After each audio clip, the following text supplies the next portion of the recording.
Community Cats podcast. Ready? Let's go. Welcome to the Community Cats podcast. I am your host, Stacy LeBaron.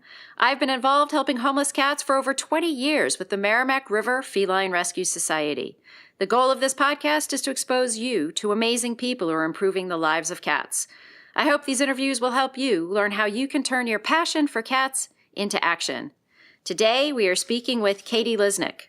Katie is the Director of Cat Protection and Policy at the Humane Society of the United States, focusing on increasing interventions for and reducing community cats' populations through sterilization and vaccination programs, as well as keeping more cats in their homes and preserving a strong human-animal bond. Katie has an MS in Animals and Public Policy from Tufts University. She's the past president of the New England Federation of Humane Societies, and she serves as an advisor to the Maine Federation of Humane Societies. Katie, I'd like to welcome you back to the show. Thank you. I'm so happy to be here. For those of you who aren't maybe full-time listeners to our show, I was thrilled to have Katie on our show in the early days, way back when. She was episode number 16. So if you'd like to hear that interview, please go in to communitycatspodcast.com, and in the search bar, you can put in Lisnik or Katie, and her show will come up, and you can certainly go back and listen to that show. So Katie's one of the few people who's been asked to come back a second time. So thank you for joining me. I just was wondering if you might share with our listeners, specifically, what do you do in your job with the Humane Society of the United States? Sure. Well, I'm lucky. I get to do a little bit of everything, and it keeps the job really exciting. So I work mostly on cat-related policy work, and that could be anywhere from policies at shelters or rescues, like internal policies of how they are adopting out cats or how they are managing cats and flow. A lot of times it's ordinances at municipality and county level. We spend a lot of time working on that. And then state legislation and federal policy as well. So state legislation, I don't just focus on cat stuff. I also do spay-neuter legislation, shelter standards type stuff, veterinary reporting and cruelty. So a little bit of everything at the state level.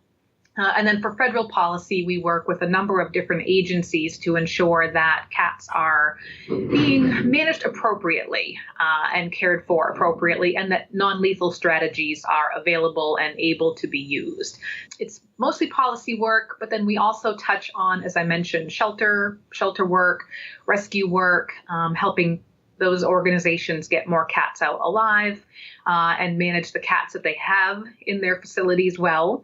And then also cat retention, which is hugely exciting and so much fun to talk about cat behavior and to help people and shelters and programs keep more cats in their homes that may be experiencing, some behavioral challenges. So for today's show, we're going to do something a little bit different than our sort of standard questions, with Katie being, now I'll call you a regular on the show. We're going to play a game called Around the Country Policy for Community Cats. And I'm going to spin the state dial.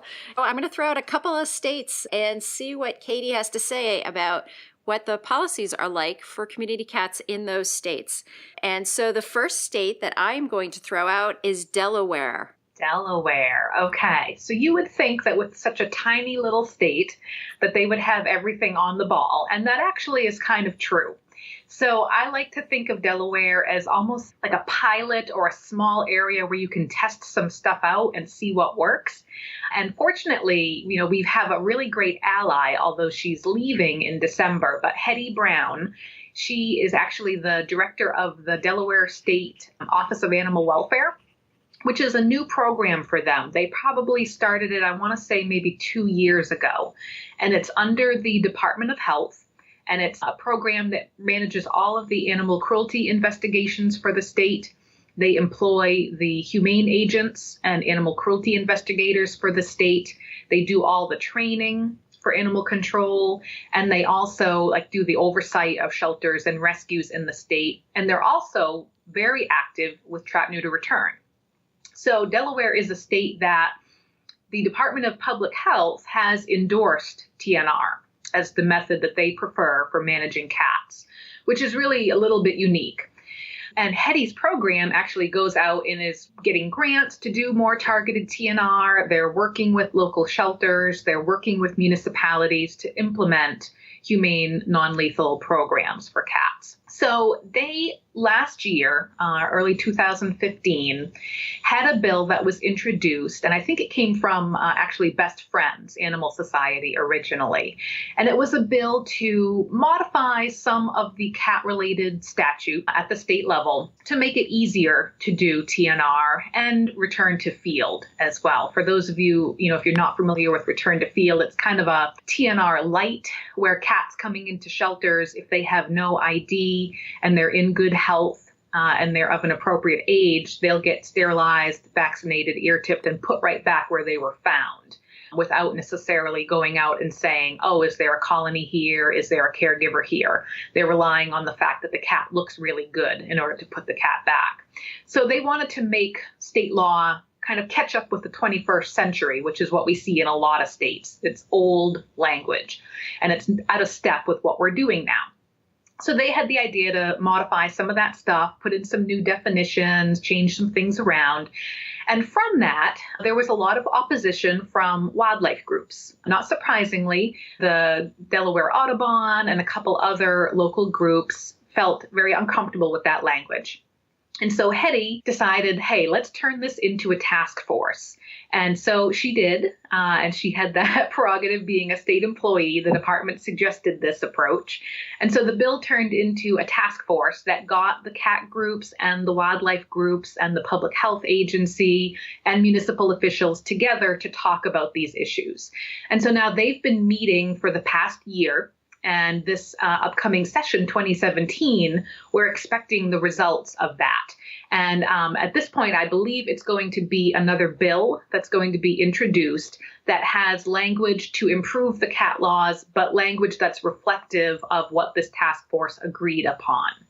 They're also doing other stuff. They're talking about public education campaigns, keeping more cats in homes, various things that they can agree on and work together on.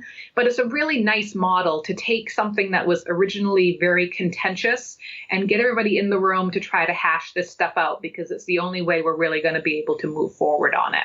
So I'm really excited about what's going to happen next year in Delaware.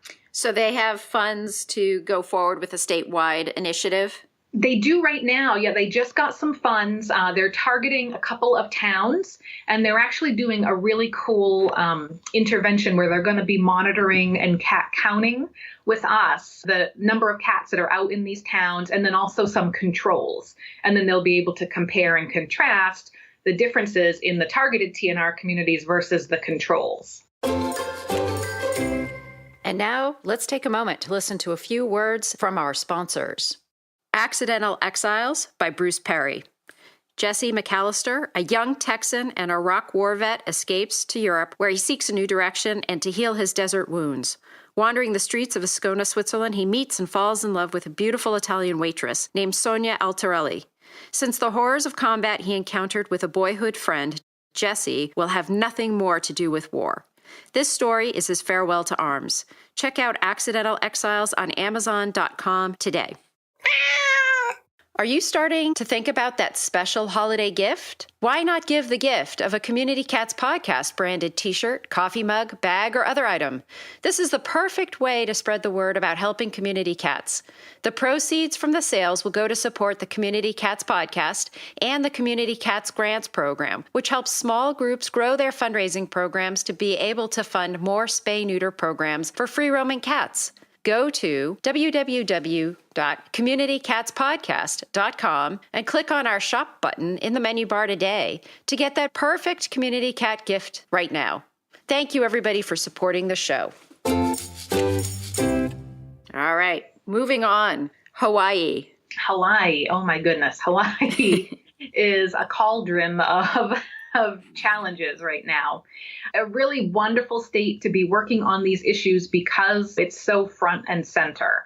Anybody who has been watching kind of the national media attention on the Cat Wars book and toxoplasmosis and other concerns around outdoor cats cannot help but hear the name Hawaii frequently.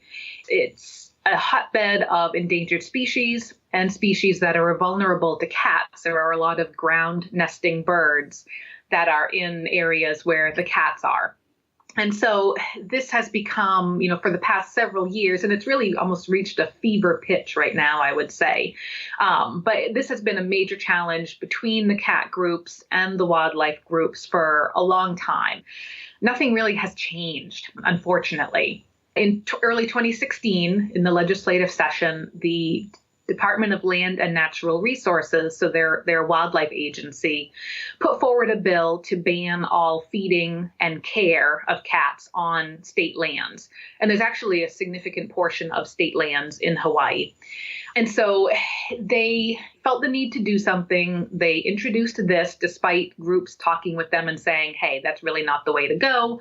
We can work together to find something better. They went ahead with it, caused a huge uproar. The legislature, at the hearing, there were hundreds of people that showed up to oppose the bill. Various groups around the country mobilized their advocates to speak up against it. The legislators were kind of blown away by the response to this and quickly killed the bill. But they did recognize that this is an issue, and so they advised, hey, people, get together and figure this out and bring something forward to us that we can actually collaborate on and move the ball forward. So that's kind of where Hawaii is right now.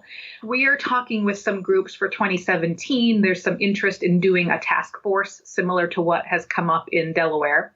Previously, for the past several years, there was kind of an ad hoc collaborative group that would meet, but unfortunately it fell apart when things started getting sticky.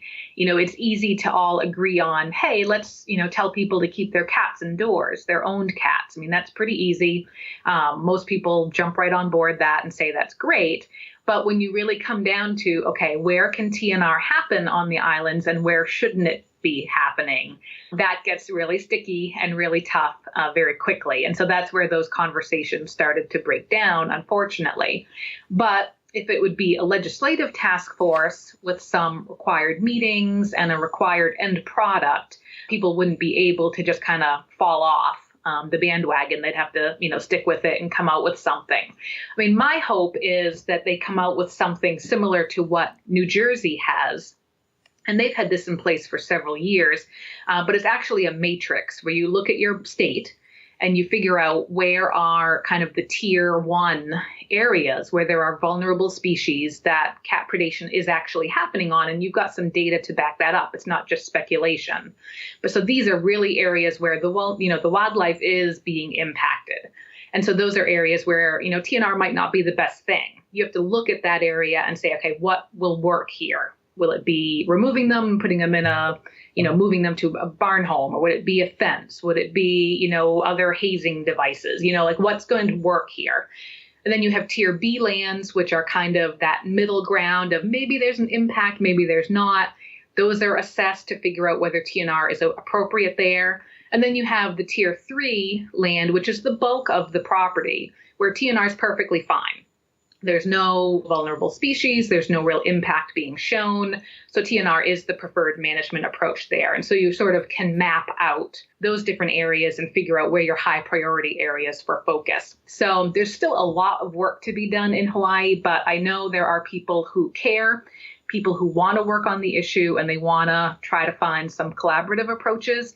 We're going to be working out there, trying to help, as I know a number of other groups are as well. So that tiered process was really interesting to me because I would also recommend that if you have this listing, that then the sheltering organizations have that same listing with regards to their surrenders or intakes.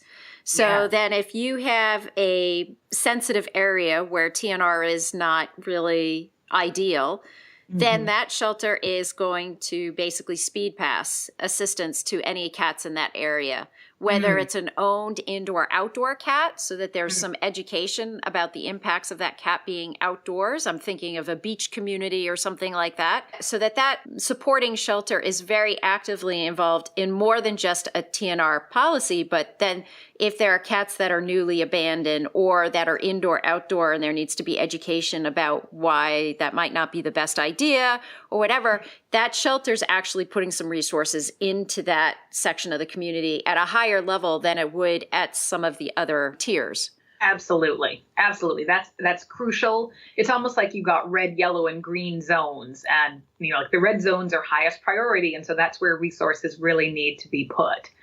And you're right. And the issue comes down to, there has to be communication and there has to be trust amongst groups in order for this to work. Everybody has to be going into it with, good intentions and not trying to catch the group out on something bad or, try to put them in a gotcha moment. So it takes a while to kind of overcome some mistrust and bad feelings sometimes. So we're going to move along to we have time for maybe one or two more states. Okay. So I am going to spin the dial here, and Virginia is coming up for me. So Virginia is kind of an interesting state. There was an attorney general opinion 2 years back. Actually, there was one a few years before that said that TNR was not appropriate in the state. There was a state law on the books that essentially said cats couldn't be returned. A subsequent attorney general, after an election, looked at the issue again at the request of a couple shelters, and they determined that, yes, you could do it, but municipal agencies could not return the cats. So kind of a little bit of a tweaking had to happen with some programs so that private groups were doing the return in some cases, or, maybe the municipality didn't want to be involved in TNR at all, but there was a local private group that did. So it was just kind of a retooling. But right now there is attention on that state law to see if we could possibly get that changed. And there's also some legislators that have been introducing some bills over the past probably 3 years in a row that unfortunately haven't gone anywhere, but there's a lot of attention to the issue. So those bills are trying to modify the abandonment statute, which in Virginia right now is pretty vague, and some people interpret it to mean that TNR shouldn't happen. They're calling it abandonment of cats, which we see in other states as well. So there's one bill to try to modify that. And then there's another bill to try and get some funding for spay-neuter. They're modeling the bill after a program in Maryland, which is being hugely, hugely successful. And that funding comes from a surcharge on pet food registration in the state. Maine also has this program. Maryland brings in a lot more money because there's a lot more people buying pet food. So the manufacturers have to register their flavors, any food that they sell, pet food, dog or cat, with the state. And the state then has a small surcharge that goes on that, when that money actually goes into a spay-neuter fund. And right now, Maryland has, last year they brought in over $1 million in that program. Then they turn around and give out grants to county shelters, municipal agencies, private nonprofits to do spay-neuter work, and that includes TNR. So Virginia is trying to do something very similar, and that would be hugely beneficial because right now, there are certainly major parts of the state that don't have enough spay-neuter resources to really start addressing the cat issue at the level that we need to address it. There's also a very active anti-TNR group in Virginia that really cuts down any bills that pop up. And they've, had some major success so far. So, it's always a bit of a battle whenever anything comes up in Virginia. But again, as in every state, we're trying to be on the ground, talk with people, try to find common ground, try to build trust, try to mend some relationships that have been broken. And it's a long slog, but I can definitely see some glimmers of hope in the state. So we're going to do one last state real quick. Illinois. Illinois is a fun one, I think. Our state director out there, Mark Ayers, he's wonderful. And he's been working with Best Friends. They had a bill. Right now, it's a very weird spay-neuter program in that Individuals doing TNR can get money from the state spay-neuter fund, but groups doing TNR cannot if they're in a county that says that TNR is not legal. So they're right. Best Friends was trying to do a bill to actually tweak that so that groups could get spay-neuter funding if they were doing TNR, and then they were going to go along and actually try to change the ordinances in those counties where it was not legal. That bill died because of opposition from wildlife groups. It was kind of a behind the doors weird thing. Originally there was support and then it got pulled. So that bill kind of died a weird, bad death. And from that, they're now talking about a task force as well. Right now the wildlife groups are very keyed into this topic, but all of the animal welfare groups are as well. And there are some amazing TNR projects out there all around the Chicago region doing really amazing things like Treehouse Humane Society and PAWS. I mean, really going to town on targeted TNR. So there's advocates, very strong advocates. There's some strong opponents. There's a lot of wildlife groups who are kind of in the middle saying we're not quite sure what the way forward is. So I think if a task force can come out of that, it could really set Illinois up to do a lot of great things. What great information. I really like this game, Katie. I'm glad you agreed to play it today. Oh, I love this game. So if folks were interested in finding out more from you or from their local representative in these specific states, how would they find them? So actually on our website, humanesociety.org, you can look up by state and find your state director. We don't have all 50 states covered quite yet, but most of them are. Another really easy way is to just email cats@humanesociety.org. And that's cats, C-A-T-S, at humanesociety.org with questions about cats. And I can get you in touch with either us to talk about cat stuff, or I can put you in touch with your state director as well. If you also want to just reach out directly to them, you can just type in your state name at humanesociety.org. So Alaska at humanesociety.org, and that will get you right to the state director. Oh, that's a handy little tip there. Yeah. Is there anything else you'd like to share with our listeners today?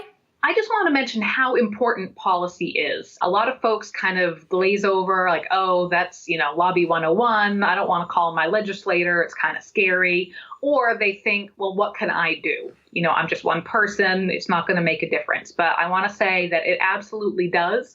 And getting folks like your listeners involved and making calls and talking with people and actually taking an active role in legislation is the only way we're going to move the ball forward. And in many cases, we really need to make some changes to state level and to ordinance level in order to do the sort of life-saving work that we want to do. I agree. The more that I do this show, the more that I learn how important it is to be aware about policy and potential or created legislation. It just amazes me the spectrum of the rules and regulations that are out there. You can go from one extreme to the other. You can create things with the best of intentions, and it ends up kind of blowing up in your face. So it's really kind of scary out there, actually, in the policy and legislation world.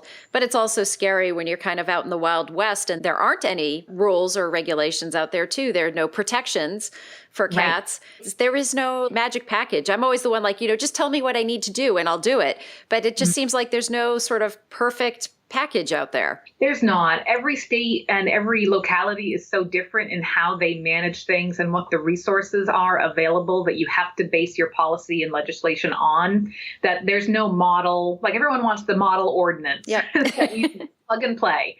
And it doesn't work. I wish it did. It would make my job a lot easier. But every community you've got to look at as an individual and see what threads you can pull out and what's going to work the best there.